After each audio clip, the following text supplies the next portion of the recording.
Hej, i dag der vil jeg gerne lige lave en lille ekstra video til, som jeg håber, der er nogen, der kan få gavn af. En erfaring, som jeg selv har draget mig.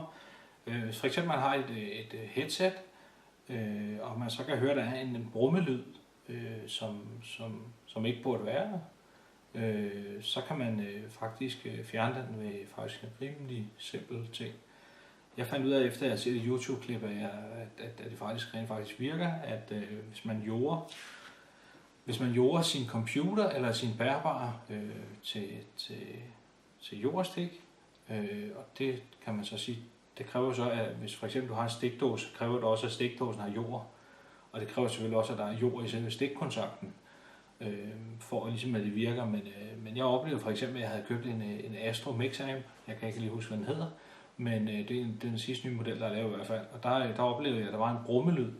Så jo højere op jeg skruede, desto mere brummede det faktisk. Og det undrede mig meget. Jeg tænkte, det var sgu da underligt. Jeg tænkte, det kan ikke være rigtigt, at en så anerkendt producent som Astro vil lave noget, hvor man så kan sige, at det var en irriterende brummelyd.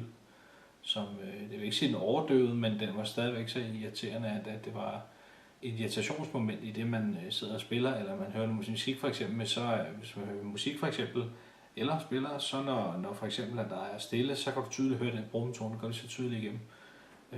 Og der fandt jeg så ud af, at vi har kigget på YouTube, at hvis man for eksempel jorder sin computer, og det kan man så gøre både med sin stationære og med sin bærbare, man putter et jordstik i, hvis det er en bærbare, for eksempel man putter et jordstik i strømforsyningen, og så sætter jordstikket enten i stikkontakt med jord, eller i en stikdåse med jord, og så kører den videre, fordi de fleste af os bruger nok flere forskellige ting efterhånden med strøm til, så det er de færreste, der kun har brug for et stik måske, men hvis man kun har brug for et stik, og man godt vil undgå den brummelyd, så kan man jorde den, og jordstikket, det ser så sådan her ud, det har altså 3 ben, og så sætter der altså 2 ben der, og så sætter ekstra ben, det er det, der sidder der. Det er måske lidt svært at se, men det er jordstik, det ser sådan her ud, og det fås i mange udformninger, og det her, det er så, kan man så se, det er så til min bærbare. Det har så sådan en stik der, men der skal man så lige undersøge, fordi det tør jeg ikke helt sige om hvilken jordstik man skal have, om det skal passe til strømforsyning, eller om det skal passe til computeren, eller hvad man skal sige.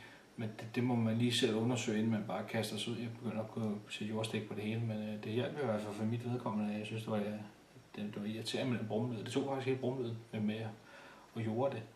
Og man kan så sige, hvis man godt kunne tænke sig at få jordet sin computer, så jeg faktisk over i Harald Nyborg, at der havde de for nylig her, der kunne man få et jordstik skinne, hvor jeg tror, der var, de kunne få nogle forskellige versioner, både med tænd- og slukkontakt på, og uden og sådan noget lignende, men de startede vist helt ned fra 70 kroner, så man kan så sige, hvis man skal have en forlængerledningsstikdåse skinne, så er det ikke så dyrt faktisk at gå ud og købe, kan man så sige.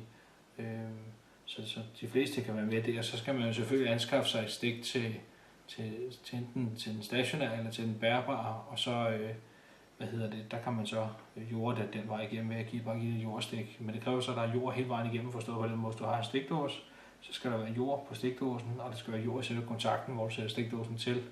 Og så skal der være jordstik fra stikkontakt eller fra stikdåsen, og så over til din PC, Mac eller hvad det kan være. Jeg ved ikke, om du kan gøre det med Mac, det er jeg ikke sikker på, men det virker i hvert fald med PC. Så det er en erfaring, som jeg har gjort mig, og jeg synes faktisk, at det var faktisk en rar ting, at kunne gøre så lidt, en lille bitte ting, der kunne gøres, for faktisk at opnå så stort resultat. Og de fleste af os, som skal elektronik nørder, ejer, hvad du vil kalde det, vi har også som regel også en hel del stik liggende gennem siderne. Men det synes jeg i hvert fald, at det var en rigtig god løsning på at undgå brummeproblemet, fordi at det virker, altså jeg har prøvet det selv, og det virker så genialt. Så bare ud og købe noget jordstik, hvis det er. Men undersøger lige med hensyn til, hvis det var ikke med strømforsyning eller hvad det er til, at ledningen er passet til, for jeg ved faktisk ikke, om der er noget forskel på ledningen. Jeg er ikke den store elektriker-ekspert, så men det var i hvert fald lige noget, som jeg synes, jeg ville dele med jer, fordi det var noget, som har hjulpet mig meget, eftersom jeg synes, det var vildt irritationsmoment, at det brumme, når der var stille.